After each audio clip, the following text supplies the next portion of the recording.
Hey guys, what's up? Welcome to my video. So basically, here's the situation with me right now. I am stuck at the park and my truck is not starting. It kind of sucks because I went to a park that was, about like 5-6 miles away from my house. Now I'm going to have to find a way to get back home because my truck is not working. Okay. It's not starting at all. So that's the big problem right now. I've been trying to get this truck started for like the last 45 minutes, and it's just not cranking. And it's chilly out, and I'm getting kind of chilly right now because I'm getting no heat. My blow motor was working though. Well, it is working, and everything else seems to work. I'm just not getting heat because the engine's not on.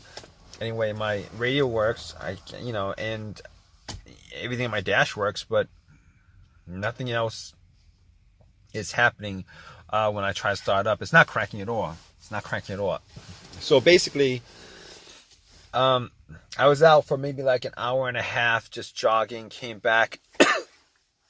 Try to turn on, nothing. And I was thinking maybe I left something on.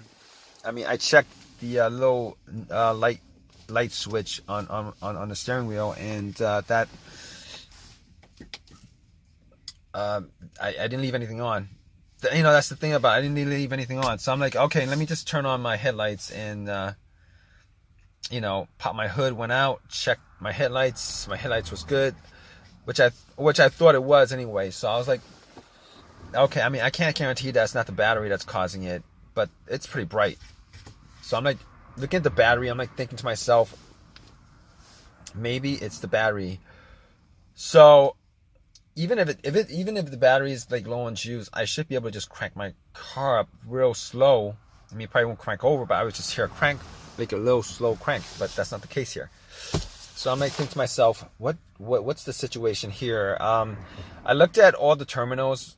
Both my terminals, the negative and positive, and they were a little bit corroded. So I took out, I was hoping that was the cause of it, because I had this situation about a month ago in the morning, and after about 5 tries, I was able to get it to work. But today, about 45 minutes ago, I tried like 15 times, 20 times, and I tried it like a couple of times just now before I started doing this video, and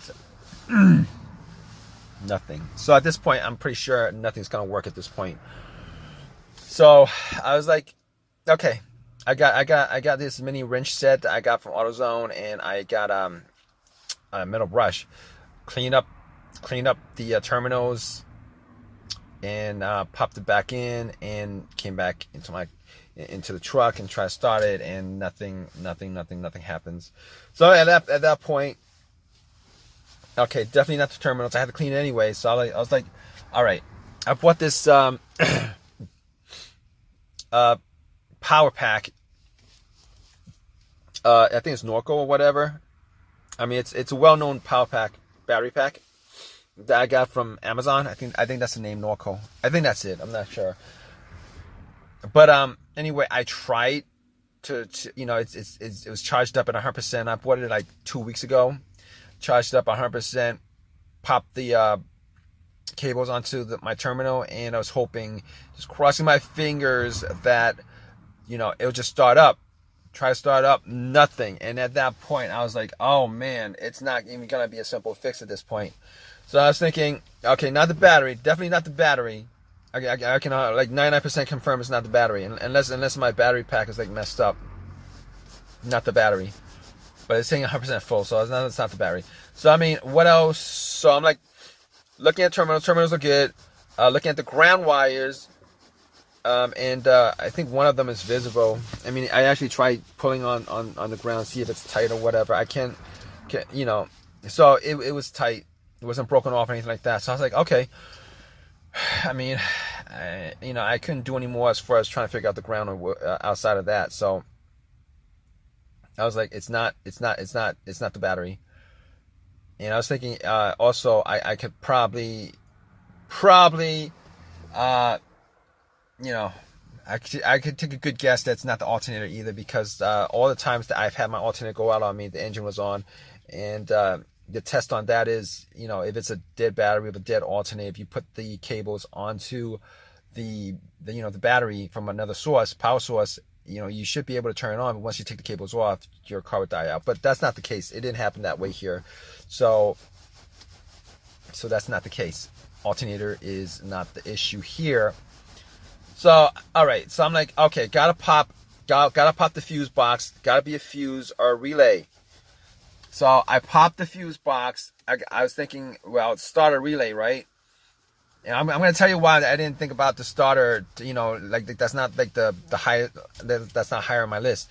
I was thinking maybe it's the starter relay. But here's the thing. I know it probably wasn't, because every time I would try to start up, I would hear a click. I would hear a click every single time I try to start up. So I'm like, okay, probably not the starter relay, but I'm gonna swap out the starter relay anyway.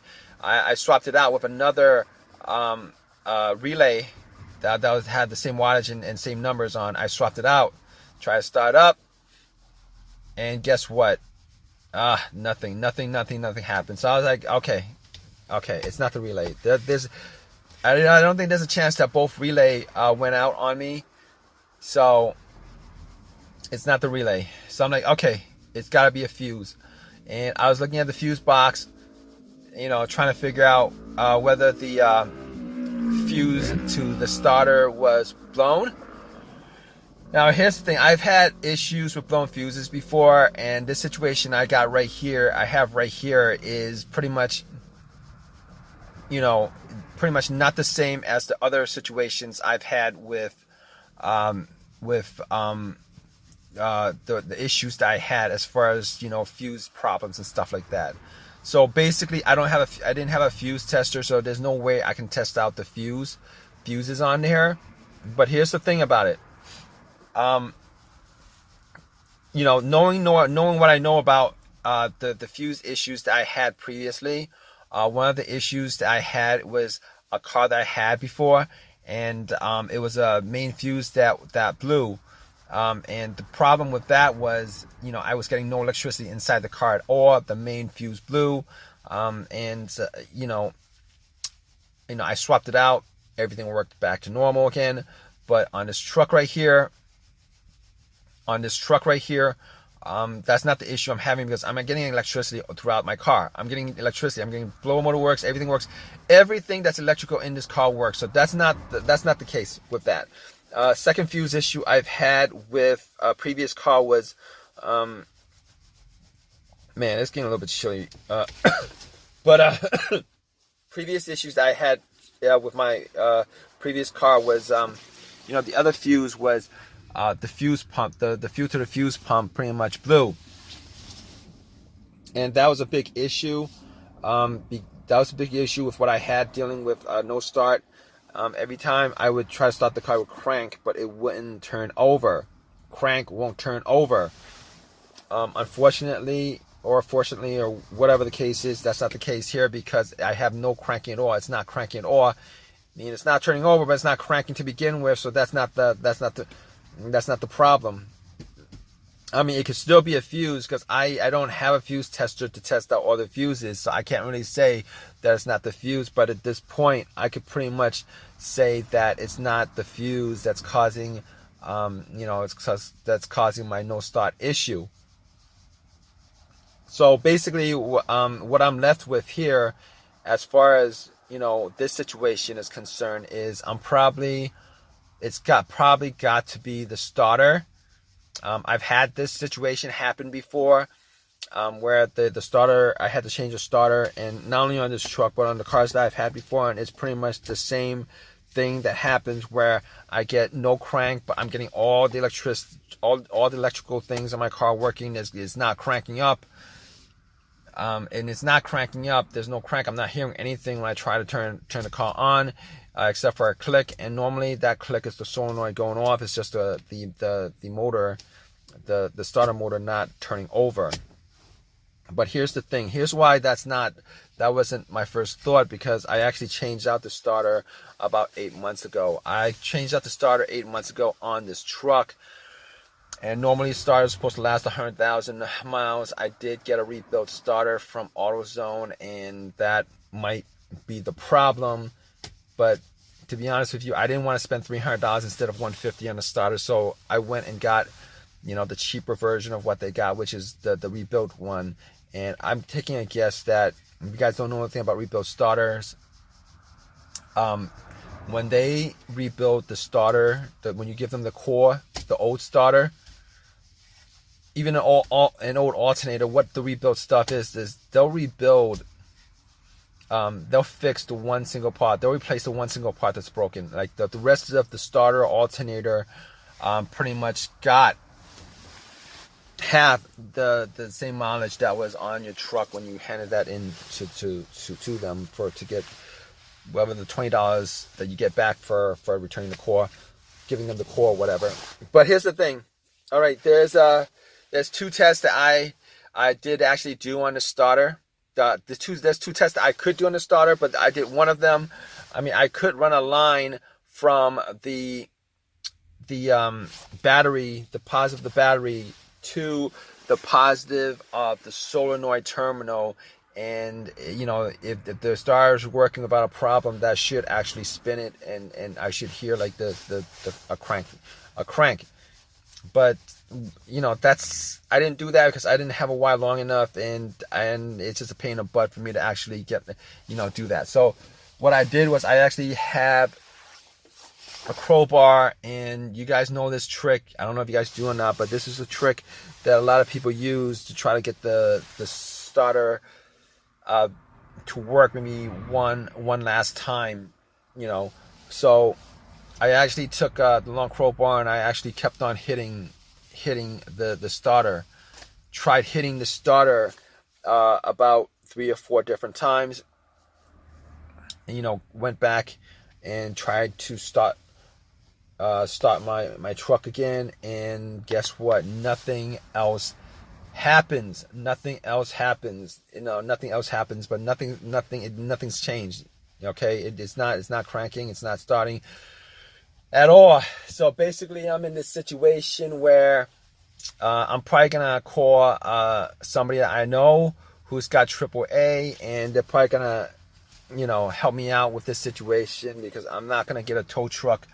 I'm not gonna wait for a tow truck. I'm not gonna get a tow truck. I'm gonna pay for the tow truck to tow my car to my house, because I don't want to spend $100 and something just for a 5-mile ride. So, but after this situation, I'm probably gonna sign up for AAA, as soon as I get a chance to do that.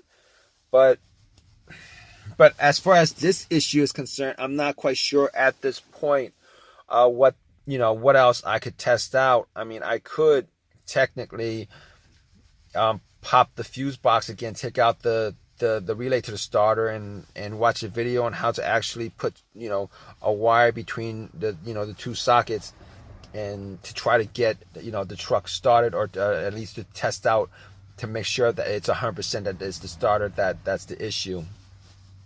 But I didn't want to do that, because I didn't actually want to blow the whole entire fuse box. So I'm like, I did have a wire, but I was thinking about doing that just to test it out. Didn't end up doing that.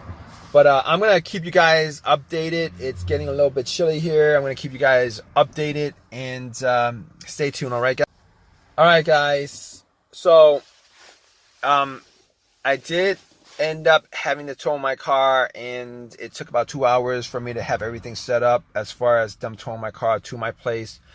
I did manage to test out all the fuses. It wasn't a fuse that was blown, and I did do that test as far as placing the two wire to 2 sockets, the positive and negative, on the relay. The relays, where the terminals are on the relay, and nothing happened. There was no noise whatsoever, and at that point, no cranking whatsoever. So at that point, I knew it was a starter that was the problem. Ended up spending a couple hours taking the starter out.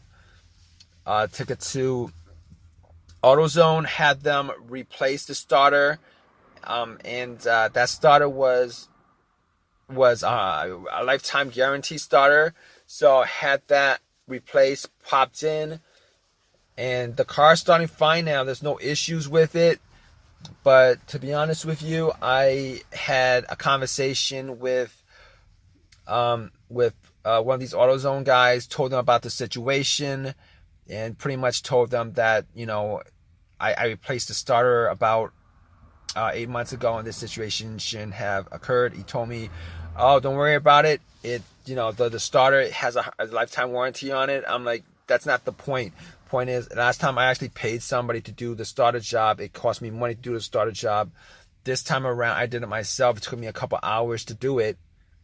And that, you know, I really did not want to spend that time, as far as, you know, the aggravation of having a car that's stuck, you know, and having to spend a couple hours waiting for a tow truck to come in, and having to wait a couple hours, you know, for them to, you know, for me to take it out and put it back in, all that stuff. It's a pain in the butt. But if you guys have watched this video and if it has helped you guys in out in any way, please give me a thumbs up. Please subscribe. If you guys have any comments at all, please you know, put a comment in the comments section. All right, guys, take care.